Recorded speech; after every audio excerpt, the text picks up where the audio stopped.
के इस कार्यक्रम में हमारे बीच में बहुत ही जुझारू लोकप्रिय सांसद आदरणीय चौधरी धर्मवीर जी, पार्टी के जिला अध्यक्ष माननीय जितेंद्र राव जी और इस महेंद्रगढ़ के एसडीएम बहुत ही जुझारू संघर्षशील अभी ललित बता ही रहे थे कि झांसी की रानी वास्तव में बहुत कम समय में बहुत काम करके दिखाया है।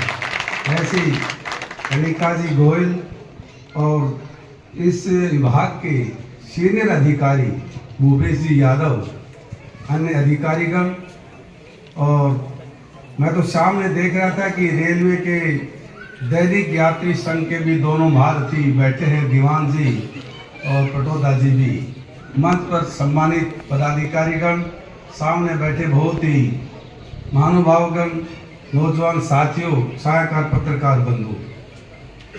देखिए कि हमारे लिए बहुत ही सौभाग्य की बात है कि इन 11 साल के दौरान देश बहुत कुछ बदला है और जिस जगह हम खड़े हैं, बैठे हैं, इसको भी आपने देखा होगा कि कुछ समय हालात क्या थी और आज हालात क्या है।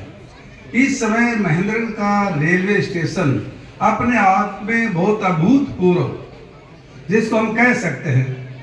मैं माननीय सांसद महोदय का दिल से मन से आभार प्रकट करता हूं कि आपने समय समय पर इस रेलवे स्टेशन को सभी अधिकारियों के साथ मिलकर विचार विमर्श किया और इसको भव्य और सुंदर बनाने में आपने कोई कसर नहीं छोड़ी।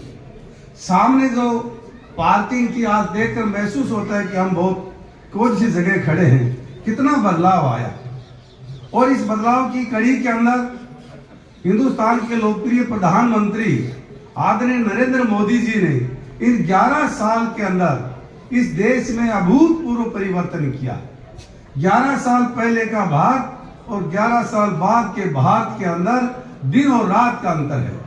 हमें खुद महसूस होता है।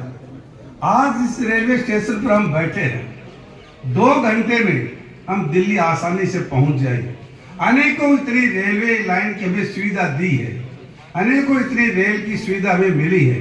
मैं माननीय सांसद महोदय का दिल से आभार प्रकट करता हूं कि आपके प्रयास के कारण, आपकी मेहनत के कारण अनेक यात्रियों को, दैनिक यात्री जो दिल्ली जाते हैं, हमारे व्यापारी भाई जाते हैं, उनको सुविधा मिली है। और आने जाने की सुविधा के अनुसार हम कह सकते हैं कि माननीय मोदी जी ने हमें जो मंत्र दिया है, 2047 तक इस देश को विकसित राष्ट्र हम बनाएंगे।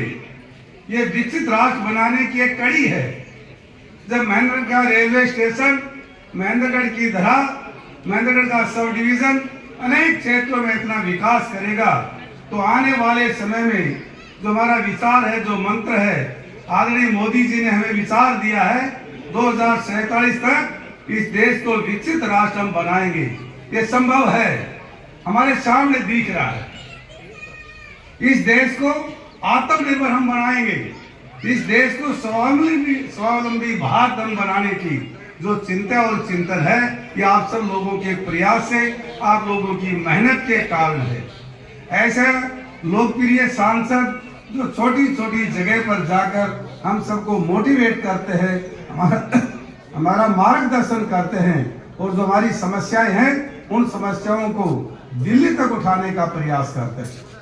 आज मैं आप सब की ओर से माननीय सांसद महोदय का दिल से आभार प्रकट करता हूं, स्वागत और अभिनंदन करता हूं।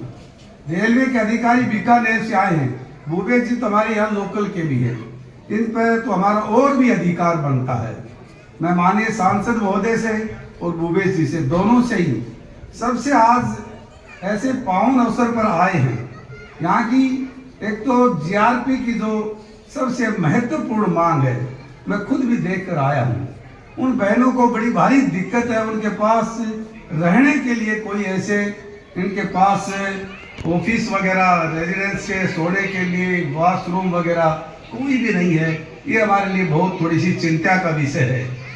जब आरपीएफ की इतनी बढ़िया चौकी है, रहने के लिए सब सुविधा है, तो जीआरपी के लिए भी वो सुविधाएं होनी चाहिए ताकि उन बहनों को सब सुविधाएं मिल जाए। मैं गया था कि साइड में एक रूम है, अखबार लगाकर वॉशरूम वगैरह, ड्रेस वगैरह चेंज करती हैं। बहुत अफसोस की बात है, जब रेलवे स्टेशन पर इतना पैसा खर्च है तो उनको वो सुविधाएं मिलनी चाहिए। और दूसरा, माननीय सांसद महोदय, आपने इतने अंडरपास की, अब इतनी टेक्निकल विभाग से मंजूरी दिलवा दी, बूसास हमारी 2 और है और एक जयपुर की आपने दिलवा दी। ऐसी छोटी छोटी जो मांगे हैं, भूपेश जी भी यहाँ बैठे हैं, उन सबको भी स्वीकृति दिलवाकर इन लोगों को और सुविधा मुहैया करवाई जाए, ताकि आने वाले समय में जो हमारा विचार है, जिस भाव से, जिस उम्मीद से हम आपसे, बहुत बड़ी उम्मीद हमारी जगी हुई है, क्योंकि जो आप कह के जाते हैं वो धरातल पर करके दिखाते हैं और उन्हीं से मांग की जाती है जो उस विचार को ध्यान में करके, उस पर विचार करके मंजूरी दिलवाए। इसलिए आप काफी ऊर्जावान हैं।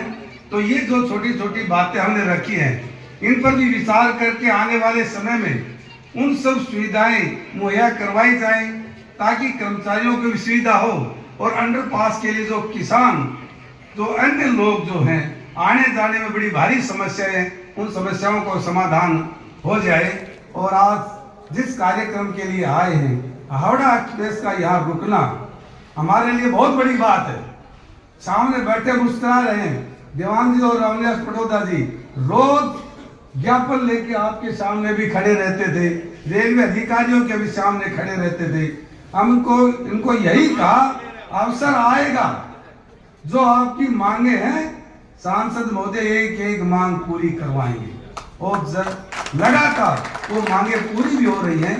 मैं माननीय सांसद महोदय का, मेरी ओर से, आप सब की ओर से इनका आभार प्रकट करता हूँ, स्वागत करता हूँ, अभिनंदन करता हूँ। इसी भाव और उद्देश्य से समय निकाल कर हमें संभालते रहेंगे और इस तरह से लोगों को जो सुविधा दे रहे हैं, वास्तव हमारे लिए बहुत ही गौरव की बात है।